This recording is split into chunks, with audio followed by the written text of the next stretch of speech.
The Oracle's Curse, Episode 1. The Forgotten Prophecy.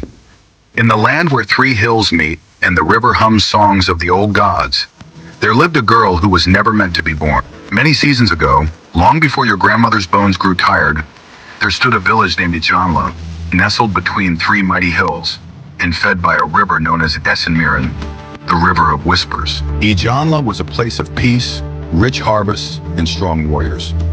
But that peace came at a cost. Long ago, an oracle, Orisa Meiji, was summoned to protect the village. Once threatened to swallow Ijanla whole.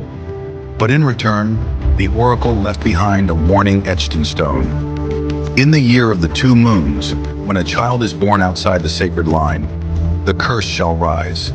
Only she who walks where no feet dare and speaks the name no lips utter shall end what the oracle began. The people feared the prophecy and hid it in the ruins of the old shrine. The oracle's name was no longer spoken, and the sacred line was preserved. Until one day, the unexpected happened. A child was born in secret.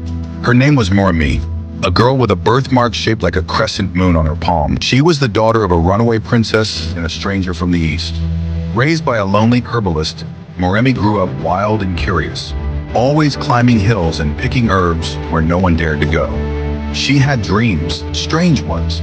In them, an old man cloaked in fire and shadow whispered to her in a language only the trees seemed to understand. One evening, while chasing a glowing firefly up the side of the forbidden hill, Moremi stumbled into the forgotten shrine of Orisa Meiji. The roof had collapsed, vines clung to its walls, and the air was thick with silence. But something called to her, an echo from deep within. She stepped inside. At the center was a cracked stone tablet, and on it were strange symbols glowing faintly in the moonlight. As her fingers brushed the stone, a wind rose, howling like the voices of the dead. The sky darkened, tablet split in two, and so did the veil that held back the curse. That night, the river Essenmiren ran backward. Birds fell from the sky. A thick fog rolled in and never left. Elders gathered and cast bones. The message was clear. The curse has awakened. The girl must be found. But Moremi was already gone, drawn by the voice from her dreams. She wandered deeper into the forest, guided by dreams, the stars, and a mysterious blackbird that spoke in riddles.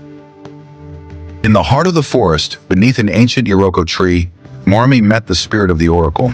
He told her the truth. She was not a mistake. She was the key. Only she could rewrite the prophecy, but to do so, she must complete 3 trials. 1.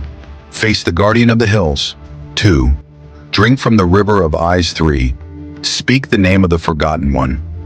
Each trial would test her strength, heart, and mind, and failure would doom the entire village. And so, under the light of 2 moons, with a blackbird on her shoulder and fear in her chest, Moremi took her first step into legend. If this story moved you, don't scroll just yet. Like, comment, and subscribe to the Griot Voice on YouTube at Mog the Voice. More stories are coming your way from me, your voice of Africa. Don't miss episode 2.